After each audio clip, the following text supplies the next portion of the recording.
ये कभी एक सोसाइटी का पुरसकून इलाका हुआ करता था।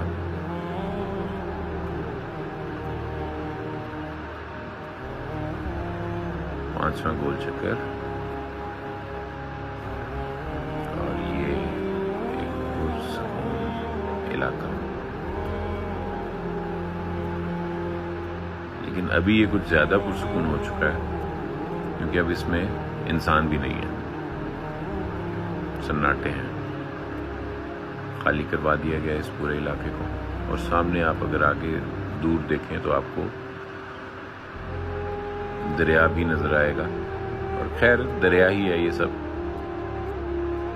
दरिया और सोसाइटी सब एक।